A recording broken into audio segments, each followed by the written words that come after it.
यह वीडियो कक्षा 8 के लिए है। इसके पूर्व में भी अव्यय पद का वीडियो मैं बना चुका हूँ। वह संस्कृत व्याकरण के अन्य पुस्तक से था। यह आपके पाठ्य पुस्तक के अंतिम भाग के संस्कृत व्याकरण के भाग का है। इसमें संस्कृत शब्द के साथ उसके हिंदी अर्थ तथा उनका वाक्यों में प्रयोग दिया हुआ है। अब ये शब्द वे शब्द कहलाते हैं जिन शब्दों में लिंग, वचन तथा विभक्ति के अनुसार से किसी भी स्थिति में कोई भी परिवर्तन नहीं होता है और वे शब्द हमेशा एक रूप में बने रहते हैं। उन शब्दों को हम लोग अव्यय शब्द कहते हैं तथा हिंदी में उसे अविकारी शब्द भी कहा जाता है। शब्द हैं कुत्र, अर्थ है कहाँ।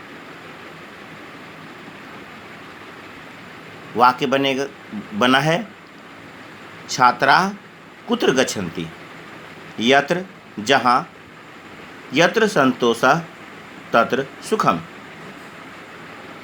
यदा तदा, अर्थ जब तब। यदा रमेशः पठति तदा गोपालः खेलति। यावत् तावत्, जब तक तब तक। यावत् बालकः खेलति तावत् माता गृहकार्यं करोति। यद्यपि तथापि, जो कि तो भी। यद्यपि सः वृद्धः तथापि धावति।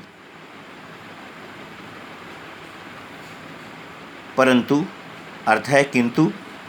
मूर्खानाम आयुः वर्धते परंतु ज्ञानम न।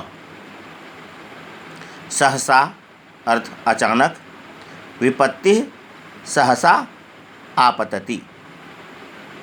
दूरम, दूर। वनम, नगरात् दूरम अस्ति।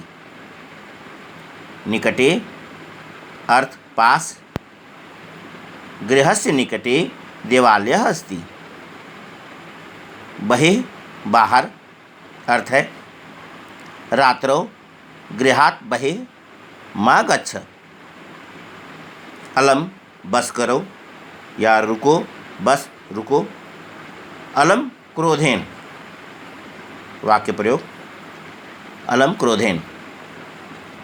अधः, नीचे। वृक्षस्य अधः छाया अस्ति। ऊपरी, ऊपर। भवनस्य ऊपरी काकः तिष्ठति। उच्चैः, जोर से। सिंहः वने उच्चैः गर्जति। नीचै, नीचे। जलम सर्वदा नीचैः वहति।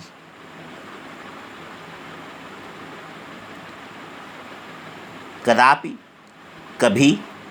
सज्जनः कदापि असत्यं न वदति। अद्य, आज। अद्य रविवासरः अस्ति। श्वः, आने वाला कल। श्वः सोमवासरः भविष्यति। ह्यः, बीता हुआ कल। ह्यः शनिवासरः आसीत्। अधुना, अब। अधुना अहं संस्कृतं पठामि। तर्हि, तो। त्वं विद्यालयं न गच्छसि तर्हि कुत्र गच्छसि। मिथ्या, झूठ। चौरः मिथ्या वदति। सदा, हमेशा। वायु सदा वहति। अग्रतः, आगे। नेता जनानाम् अग्रतः चलति। इस प्रकार से उच्चारण करके इसे पढ़ेंगे और इन वाक्यों को लिखकर इसका हिंदी अनुवाद लिखेंगे तथा अभ्यास में दिए गए इन प्रश्नोत्तरों को उचित रूप से हल करेंगे। इसके बाद उपसर्ग तथा प्रत्यय है। उपसर्ग वे शब्दांश कहलाते हैं जो संज्ञा, विशेषण या धातु के पूर्व में जुड़कर उनके अर्थों को बदल देते हैं तथा उनके अर्थों में थोड़ा परिवर्तन लाते हैं। और जो शब्दांश संज्ञा विशेषण तथा धातु के पूर्व में जुड़ते हैं उन्हें हम लोग उपसर्ग कहते हैं।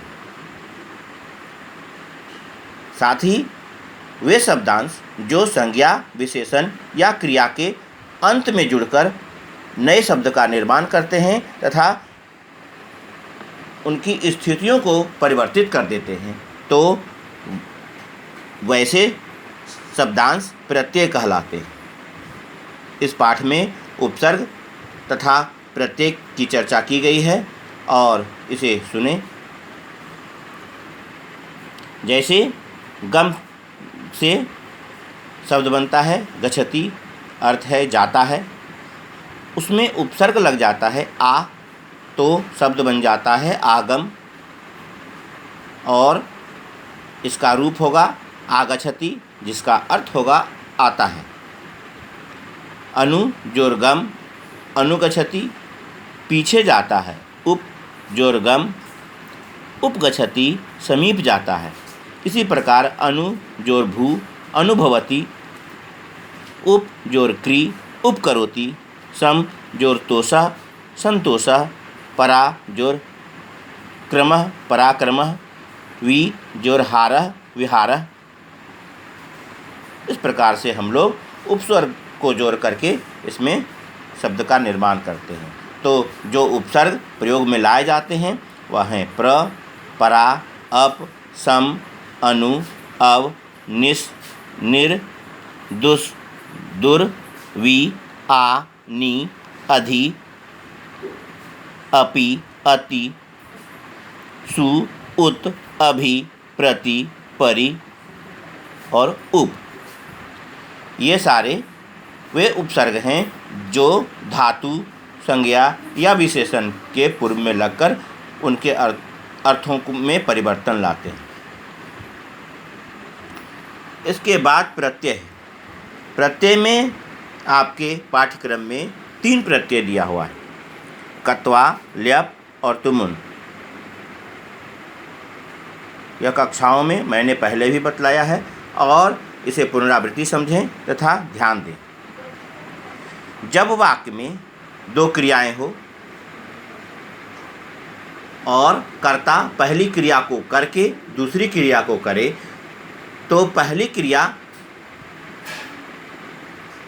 जिसे करने के तुरंत बाद दूसरी क्रिया की गई हो तो उस पहली क्रिया के साथ में कत्वा प्रत्यय का प्रयोग किया जाता है। यहाँ धातु अपने मूल रूप में होता है, वही पुस्तक में है, जहाँ समान कर्ता वाली 2 क्रियाओं में एक क्रिया की समाप्ति पर तुरंत दूसरी क्रिया आरंभ होती है, वहाँ प्रथम क्रिया अर्थात पहली क्रिया की धातु पर कत्वा प्रत्यय लगता है। कत्वा का त्वा शेष रहता है और क विलुप्त हो जाता है। इसका अर्थ कर या करके होता है। जैसे सः पठित्वा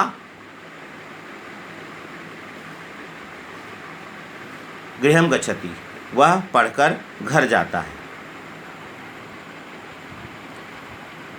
क्रीड जोर कत्वा क्रीडित्वा रामः क्रीडित्वा आगच्छति। लिख जोर कत्वा लिखित्वा छात्राः लिखित्वा पठन्ति। अब स्थितियां समान होती हैं। जब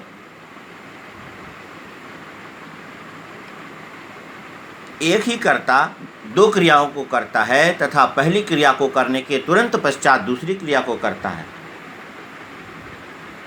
तो पहली क्रिया के पूर्व में अगर कोई भी उपसर्ग लगा है तो वैसी स्थिति में कत्वा प्रत्यय का प्रयोग हम लोग नहीं करते हैं। वैसी स्थिति में ल्यप प्रत्यय का प्रयोग किया जाता है।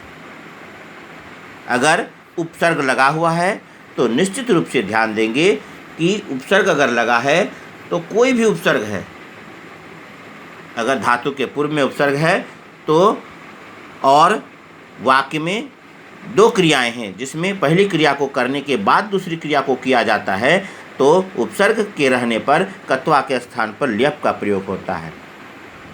ल्य प्रत्यय का य शेष रहता है तथा ल और प विलुप्त हो जाता है। जैसे गम जोर कत्वा गत्वा, आ जोर गम जोर ल्यप आगत्य, सह गृहम आगत्य खादति। इसके पश्चात है तुमन। जब कर्ता एक क्रिया को करने के लिए दूसरी क्रिया करता है तो जिस क्रिया को करने के लिए दूसरी क्रिया की गई हो उसके साथ में तुमुन प्रत्यय का प्रयोग करते हैं। जैसे सह पठितुम विद्यालयम गच्छति, तो पढ़ने के लिए विद्यालय जाता है। उसी प्रकार से हसितुम हंसने के लिए, धावितुम दौड़ने के लिए, भ्रमितुम घूमने के लिए, इस प्रकार से शब्द हम लोग बना सकते हैं। तो तुमन में तुम शेष रहता है और बाकी भाग विलुप्त हो जाता है। ध्यान देंगे, अगर वाक्य में दो क्रियाएं हो और पहली क्रिया को करके कर्ता दूसरी क्रिया को करता हो तो कत्वा प्रत्यय, अगर पहली क्रिया और दूसरी क्रिया जिसमें पहली क्रिया को करके दूसरी क्रिया की जा रही है, अगर पहली क्रिया के पूर्व में उपसर्ग है तो कत्वा के स्थान पर ल्यप का प्रयोग होगा। और अगर कर्ता एक क्रिया को करने के लिए दूसरी क्रिया को करता हो तो पहली क्रिया जिसको करने के लिए दूसरी क्रिया की गई है उसके साथ में तुमुन प्रत्यय का प्रयोग हम लोग करेंगे। यहाँ तालिका दी हुई है और तालिका के अनुसार से उसे पढ़कर इन शब्दों का अभ्यास करेंगे। जैसे पठ से बना है, कत्वा और तुमुन का प्रयोग यहाँ किया गया है। पठ से पठित्वा पठितुम, हस से हसित्वा हसितुम, चल से चलित्वा चलितुम, खेल से खेलित्वा खेलितुम, खाद से खादित्वा खादितुम, गम से गत्वा गंतुम, नम से नत्वा नंतुम, पा से पीत्वा पातुम, अस्था से स्थित्वा अस्थातुम, दा से दत्वा दातुम, दृश्य से दृष्ट्वा द्रष्टुम, धाव से धावित्वा धावितुम, पद से पतित्वा पतितुम, भ्रम से भ्रमित्वा भ्रमितुम, नी से नीत्वा नेतुम, लिख से लिखित्वा लेखितुम, मिल से मिलित्वा मिलितुम, वस से उषित्वा वसितुम, भू से भूत्वा भवितुम। यहाँ एक नया रूप है, वस से उषित्वा और वस्तुम, उषित्वा और वस्तुम, यह थोड़ा भिन्न है। भू से भूत्वा भवितुम, क्रि से कृत्वा कर्तुम, पृच्छ से पृष्ट्वा पृष्टुम, चिंत से चिंतित्वा चिंतितुम, रच से रचित्वा रचितुम, कथ से कथित्वा कथयित्वा रचयित्वा, वैसे ही कथयित्वा रचयित्वा रचयितुम, कथ से कथयित्वा कथयितुम। इस प्रकार से इसे बोलकर पढ़कर याद करेंगे तथा अपने वर्गकारी उत्तर पुस्तिका में लिखकर अभ्यास करेंगे। इसके बाद ल्यप प्रत्यय का प्रयोग किया हुआ है। आ गम ल्यप आगम्य, उप गम ल्यप उपगम्य, निर्गम ल्यप निर्गम्य, उत अस्था ल्यप उत्थाय, अनु भू ल्यप अनुभूय, आ नी ल्यप आनीय, विचिंत ल्यप विचिन्त्य, प्रणम ल्यप प्रणम्य, नी पा ल्यप निपीय, विस्मृ ल्यप विस्मृत्य, संरक्ष ल्यप संरक्ष, सम पूज ल्यप संपूज। इसे सुने और इसका अभ्यास करें तथा नीचे अभ्यास के लिए प्रश्नोत्तर दिए हुए हैं, कोष्टक में शब्द है, उसके अनुसार से उसके आधार पर उसमें उचित रूप को भरना है।